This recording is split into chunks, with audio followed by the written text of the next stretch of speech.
So when I was retiring, I didn't know what I wanted to do. I've been playing basketball my whole life, and then so it was scary. I called Kobe and I went down to go meet with him. He would just give me tips. And I'm asking him, how did you do that? What was your thought process? And he said, just keep pushing, keep pushing. So a lot of the things that he's done, I was almost mimicking. And, like I said, I just wanted to, he's one of the ones I wanted to make proud. As an athlete, so many athletes get in trouble, on the business side. And Kobe is making really good decisions, and that's very important and inspiring to the future athletes. It was things on that side that I wanted to show him, and I wanted to thank him for helping me and help my family. When you have a teacher, because you can't get a lot of the knowledge in college, right, or high school, or in life if you don't have the background. And Kobe was like that, a teacher also, for me. So so many things I'm grateful for. One, him helping me get a focus on the title. I mean, as a kid, that's all I wanted. Life is bigger than basketball, but not really. When you're a kid, that's all you want. Is to win a championship. And I don't know if I would have had a championship. I could say I would have, but I don't know how realistic it would have been if I wasn't his teammate. Now I'm actually taking a page out of Kobe's book in terms of just, he, through this tragedy, so many different people have kind of spoken about what he meant to them and just a little, like a simple text that he would send, how much confidence that gave them. And, I'm an example of that too. One game we were playing the Lakers in my rookie year, and I did a little spin move situation, hit it off the glass, and they panned to him on the bench, and he mouths off to one of his teammates sitting next to him like, yo, he's nice. Right? And so somebody sent me that clip right after, and you don't know how much confidence that gave me in that moment. Like, I'm the best player in the world now. Like just for him saying that and almost validating, my skill level and things like that. So, I'm saying, all the people from, where I'm from, and, for him to tell me that, in his book, I'm an all-star and stuff like that, you know what I mean, like that. I talked about the popularity contest before, and like, you don't win things like that, when you're me. So for him to say that, like, I didn't need to be selected, anymore. Like, because I was an all-star, you feel me? Like, it's not just like my family, it was the guy. I mean, Kobe, not just for me, it was for everybody, inspiration, his hard work, the way he played the game, the way he was off the court. It was just something amazing. I think not just in basketball, he inspired a lot of people in the world, and, we'll miss him for sure. He said something like, if Kobe and somebody had a baby, it'd be me, whatever. And, just for people to put me in the same sentence with Kobe, just make me feel good about my grind, my mom, my family, my teammates, y'all, my homeboys. Just is a tribute to y'all. You know what I mean? For a motherfucker to put me in the same category as Kobe Bryant, like, that's so dope to me. My first All-Star game in 2014, I think it was. I sat next to him pretty much the whole game. I didn't play a lot, and he was hurt, but he was on the team. And on the bench, he just was, just dropping so much knowledge on me, and just kind of comforting me. Like, when you get out there, just shoot. Be confident. You belong here. You could have been here last year. Just his words meant so much to me in that time. And after that game, he was just like, keep in touch. And I was kind of nervous to even reach out to him or anything like that, but I did. And just how he always got back to me. He always had encouraging things to say and honest things to say. And we just kind of developed a friendship from there. So it's just sad, because I didn't take, the friendship and my access to him for granted, but I just wish I would have taken more advantage of it and said more. Just because you don't expect things like this to happen. You don't expect it to happen so fast. For me, Cole was my imagination. That was the player, you know, obviously as I got older and able to look at Michael Jordan, he became one of my favorite players. But growing up, when I started to understand and comprehend basketball at a young age, it was from Cole. Being a Laker fan, we didn't have cable. All we had was channel KCAL 9 when the Lakers came on channel 9. That was the only fucking channel we had. So I watched every Laker game growing up. Cole was the one that I gravitated to. And for me to see the start, the fails, I remember begging my dad, could we go get a newspaper? Just so I could see what he said after the game, you know, comments after the game. Little shit like that gave me an emotional connection to one of my favorite players that made me want to push harder when it came to want to play sports. Seeing how he got better, the things he went through. The culture of LA for me, from me being 31 now, is based around, you know, Bean, man. Like the energy always been Kobe, you know. Obviously, you know, I always heard the stories like my dad and, you know, my uncles always talk about, you know, the Showtime Lakers. That's kind of like their generation. But for people my age, like, you can't think about the Lakers without thinking about Kobe. When you think about the yellow and gold, you think about Bean. You know what I mean? But I can remember this vividly. I'm signing. As soon as I get signed, Mr. West said, "Hey, man, I just moved Vladdy. I don't know how I got this kid. I got a kid named Kobe Bryant. You and him, we're going to get multiple championships." And I'm like, yeah, okay, whatever.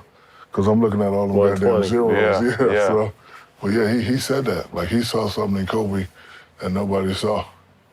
And then in an interview, Kobe reminded me that he came to Orlando to see Penny, and Penny kind of blew him off, and he had this sad look on his face, and I grabbed him and was like, "Come on, man, I'll take a picture." I never knew that was him. Oh, really? Yeah, I never knew that was him until he told me, you know, when we did that TNT Laker thing, he's like, "You don't remember meeting me?"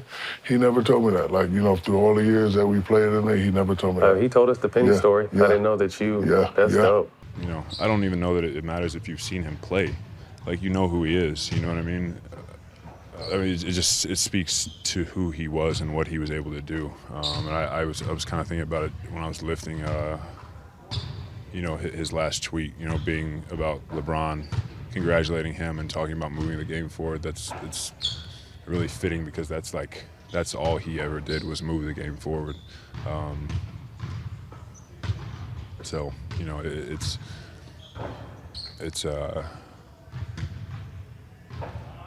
tough, man, because, you know, that's like,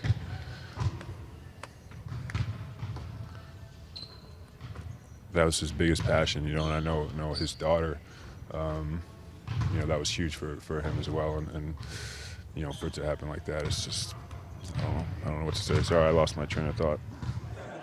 Me and Kobe, we've had some differences, you know, early in our careers and stuff like that, but he meant a lot to me.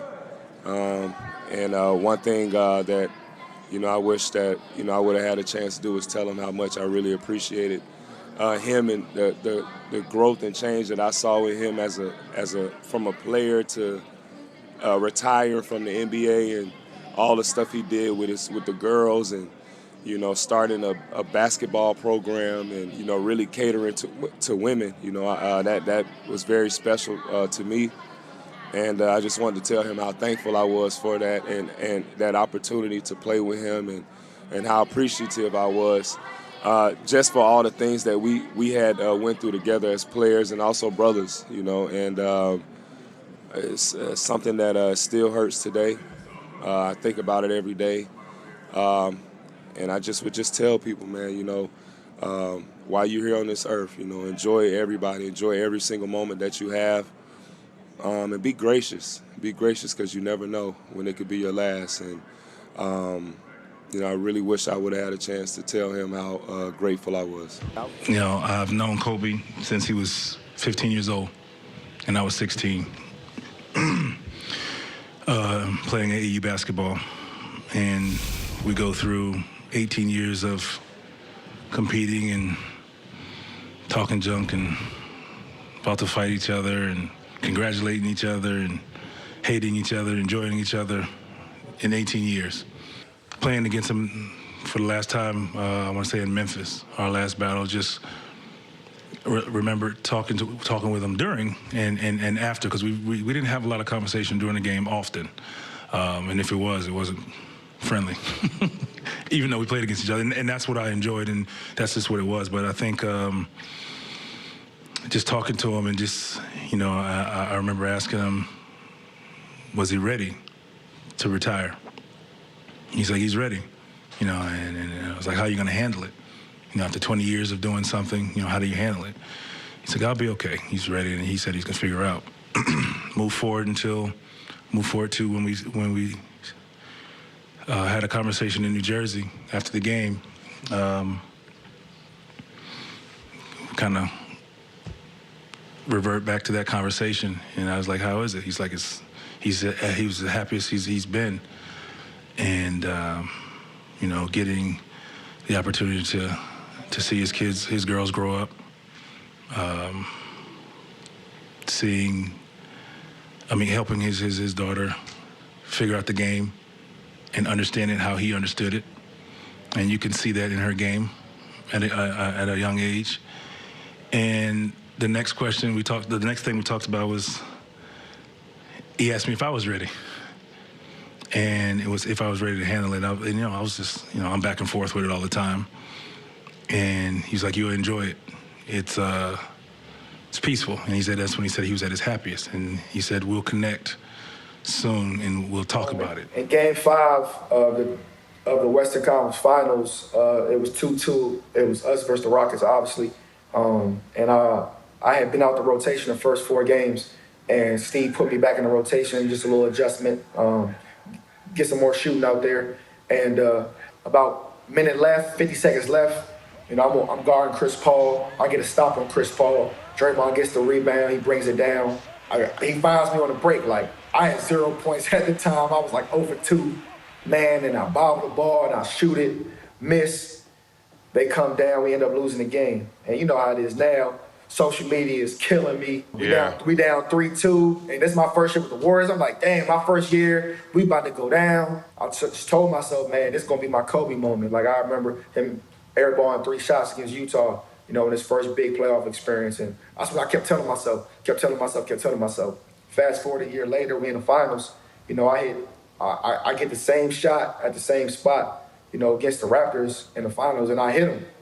And from literally three threes in a row, to win Game 2. And, in my head, I'm like, damn, like that's my moment. Like, I remember I missed last year, but I had enough nuts to take the next shot, and I had enough nuts to believe in myself. And, I made the shot, and then I seen Cole this summer, and he's like, man, I hadn't told him, like, that was my mama moment. Like, he's what came to my mind when I missed the shots and when I made the shots. He just came up to me. He was like, man, that was your moment. You got big cojones. Like, you missed the year before that. Y'all know him. You missed the year before that. And the next year, you took the same shot, and you won the finals game. And he said he was proud of me, man. And, that meant the world to me. I called my mom right after, man. Cole just me being a fan, but also being his friend, man. That meant the world to me, and I'm always hold that dear to my heart for sure. As far as I know, every kid growing up viewed Kobe as an idol. Always wanted to be like Kobe, and he was.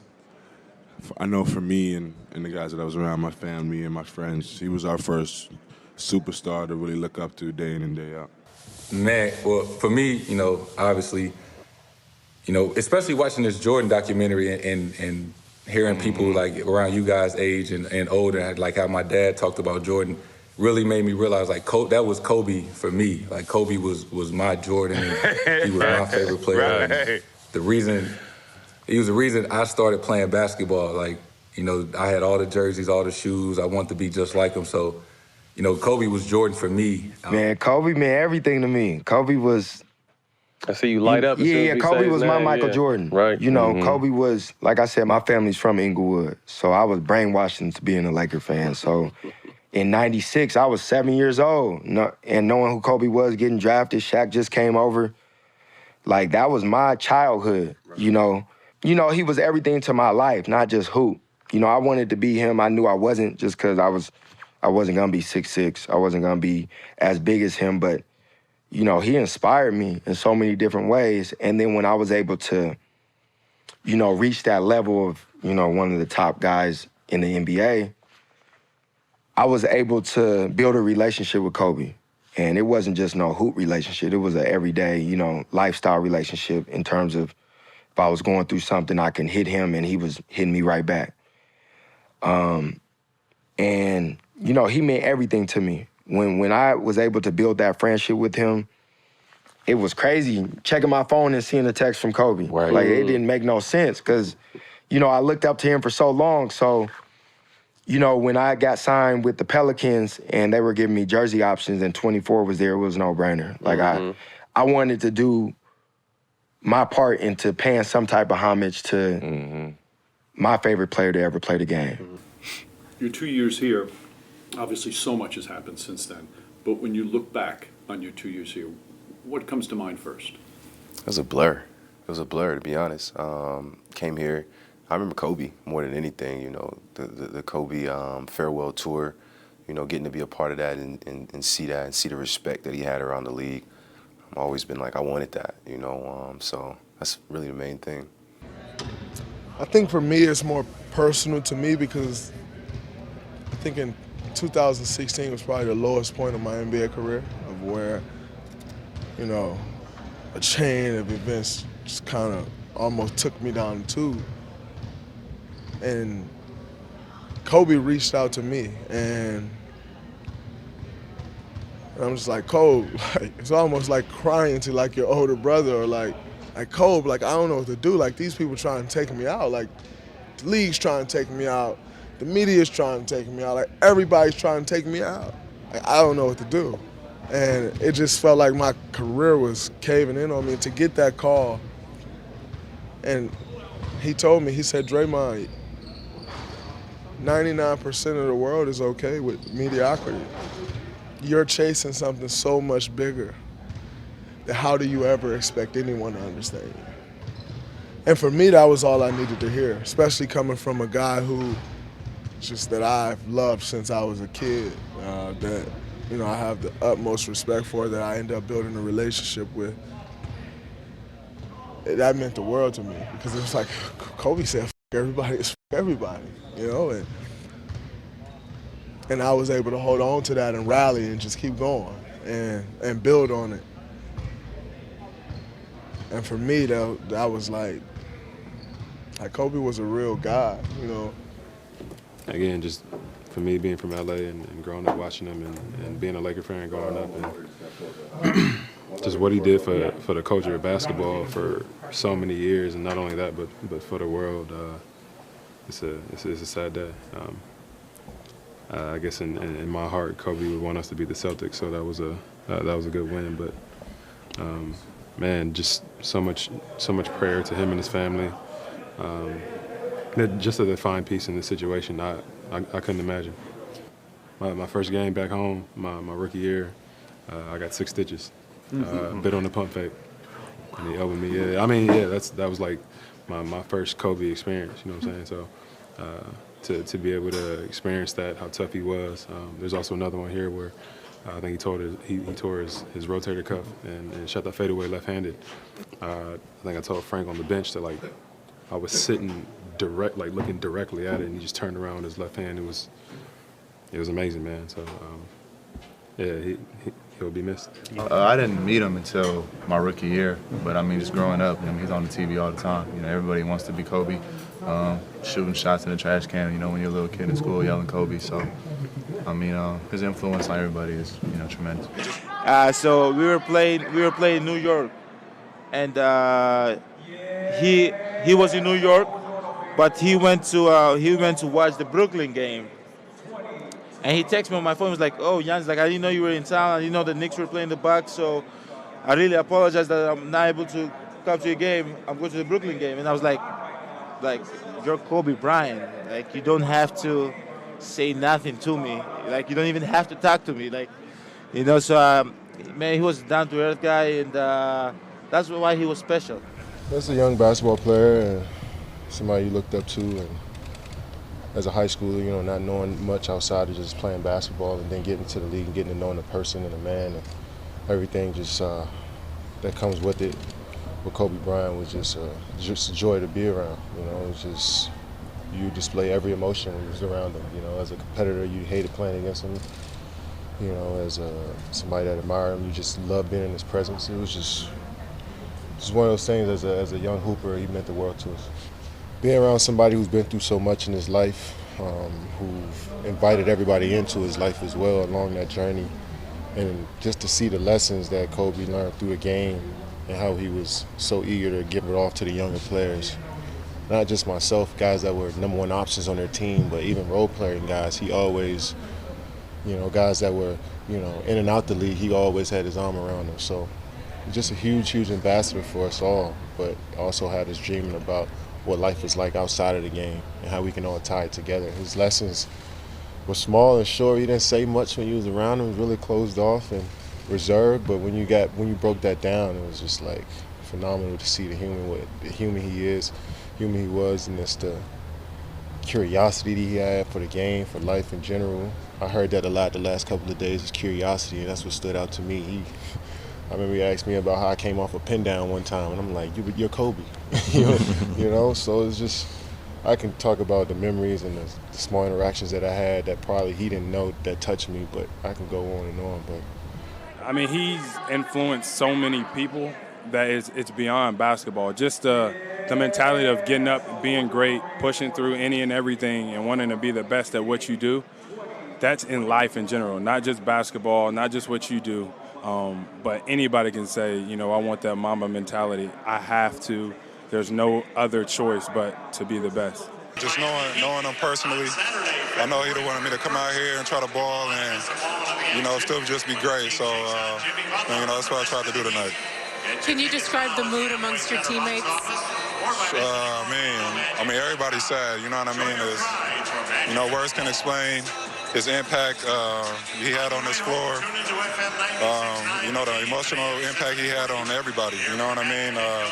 You know, we're a team from LA, so we know LA's history with him. And, you know, I mean, it's just sad. It was actually, you know, knowing that, you know, that was his final All-Star.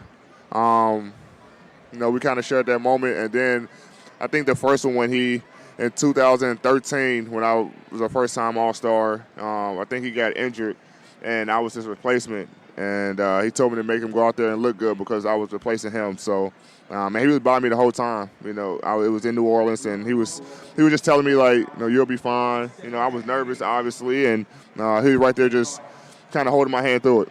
We all have Kobe stories, and I have a couple, like, more personal ones. But when I'm like 80, hopefully I'm still alive, but when I'm like 80, I'm going to tell my grandkids, like, I guarded Kobe Bryant in the NBA Finals.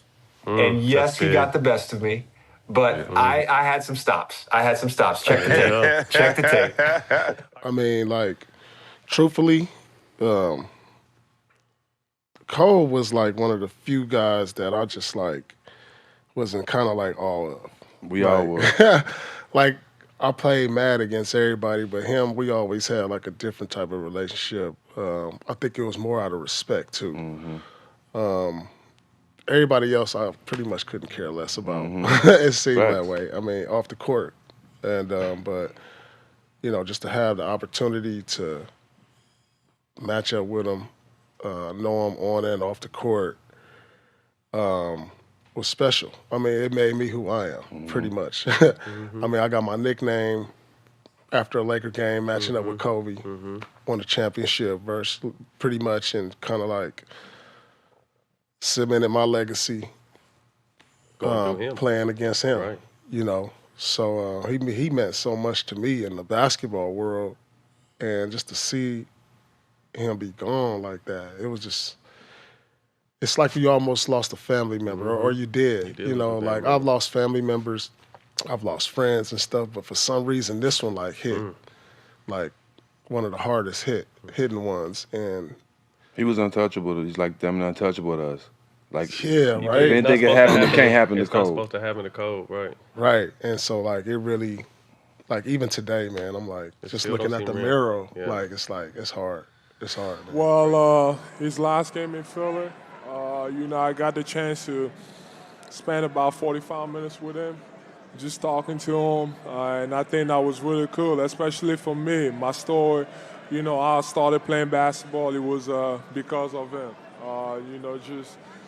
Back in 2011, 2010, watching the NBA Finals, and I had never played basketball before, and then I just watched it, and then I was like, I watched him, and that's what I want to do because of him. So I was really sad when I heard the news.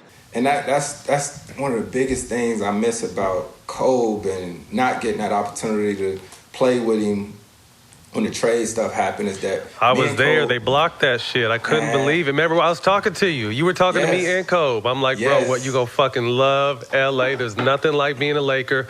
Next thing I know, David Stern blocks the trade. But the crazy part about the All-Star games is that me and Kobe used to always say, we won't lose. Like, right. He told us that.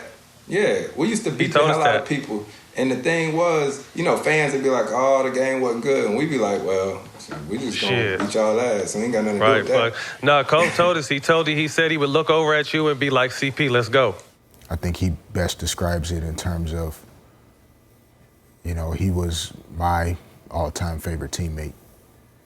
I'm obsessively committed to trying to figure out how my team can beat your team, and willing to do whatever it takes to get to that point. To me, that's what always defined our relationship.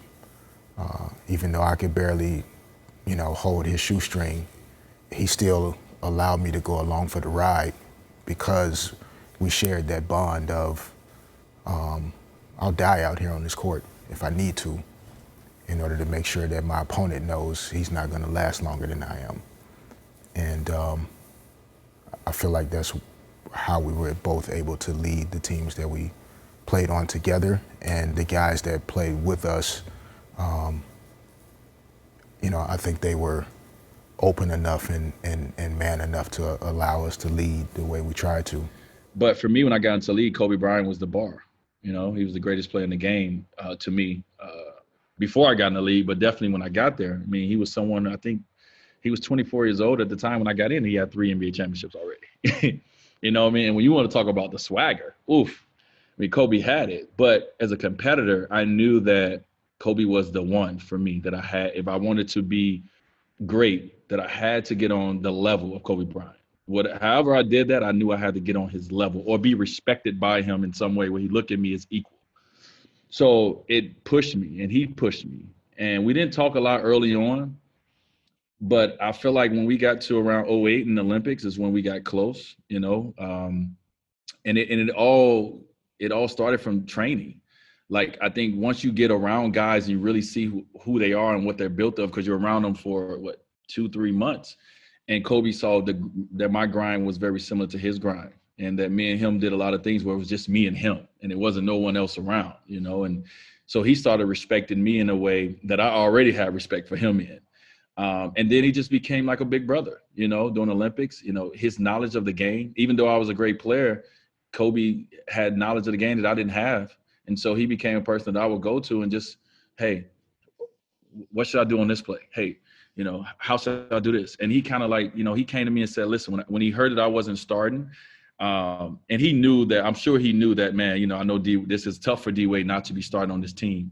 But he came to me right away and he eased my mind. He was like, listen, when you get in the game and it's me and you on the floor, this is what I'm going to do. I'm going to pick up 94 feet. I'm going to turn these guys. And once I turn them, you do what you do. You come in, and so I got so many steals and so many dunks and so much because of the unselfishness of a star in our league to tell me, hey, I'm going to do these things. And all you got to do is, so we just built a relationship, and that relationship went from respect as competitors to now where I felt like he was a friend, and it eventually grew into just a brotherhood. Obviously when I retired, and I, you just imagine like, okay, we're going to be those 2 old guys that, they go to games, and when the Heat play to LA, and we're going to be on opposite sides, and, it's just going to be that kind of thing. You see it coming, and not to have that, not to be retired and have somebody that I can chase after still, because he was doing amazing things after the game of basketball. you feel a little lost. And I said that when Kobe retired. I said, you know what? When Kobe retired from basketball, I didn't have no one to chase anymore. I kind of lost a little bit of something in me when Kobe retired, because it was like, well, who am I chasing now? You know what I mean? Who is that big matchup for me? Because it's just the younger guys coming up and you want to make sure. But I felt like Kobe was the only one that was on the level that I was on as one of the top 2 guards. And even though I felt he was on a higher level than me, but I still was able to chase him. And I didn't have anybody to chase no more. So it was kind of like, okay. Kobe meant a lot to me growing up. I had both jerseys, 8 and 24 growing up. I feel like I studied his footwork game because I respected it. I think it's top 2 of all time. But, I mean, that's tough, man. I was on the way to the arena when I got the news. I just sent my prayers to his family. You just hate to see what happened to him and his daughter. You just hope the world would give the Bryant family all the support they need. That was my guy, man. I wanted to be just like him. I wanted to do everything like him. And then growing up, coming into my own, I got to meet him for the first time. And Coach K knew him. And Coach K would always make sure, like, if he came to a game, I would get the first 5 minutes with him. And if he sent a text after a game, Coach K always bring me back on the plane and show me the text that Kobe sent. And he knew how much, I loved him. And I got to meet him, got to form a relationship with him. And you guys know him. He was so cool, man. These past couple of years, him after basketball, he was just so fun. He's always smiling, always with his family, man, and just tragic thing. And I think we're still, all trying to, make it make sense. It never makes sense, but we got to just keep his legacy going. Yeah, so it's obviously it's a sad situation. Kobe, I recently got to meet Kobe. And talked to him even more this past year. His daughter obviously loves watching me play. And so Kobe got connected with my trainer, Alex Bizzell. And so that's how Gigi was working with my trainer, and she found out. And so that's how I got connected with Kobe, is through my trainer, Alex. And so me and Kobe got to talk pretty frequently.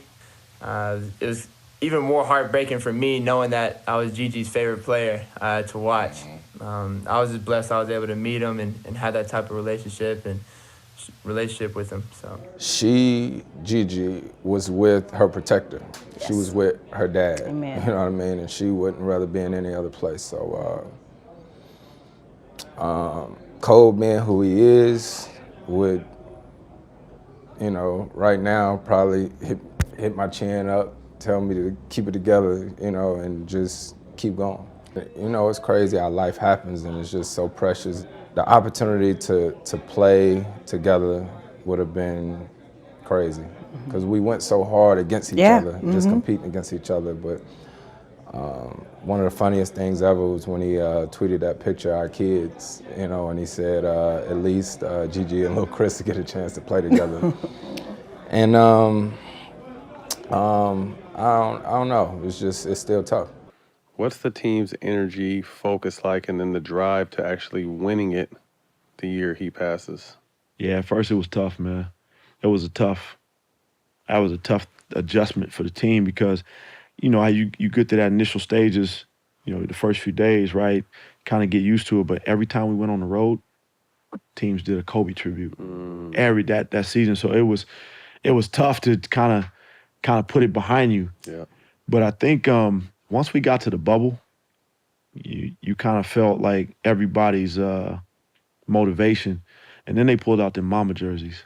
It just was hard. When they pulled out the mama jerseys, dog, you saw just a different, for whatever reason, man, they played at a different sense of urgency, but you kind of felt everybody was really, really pulling in that direction, man, and trying to do something special.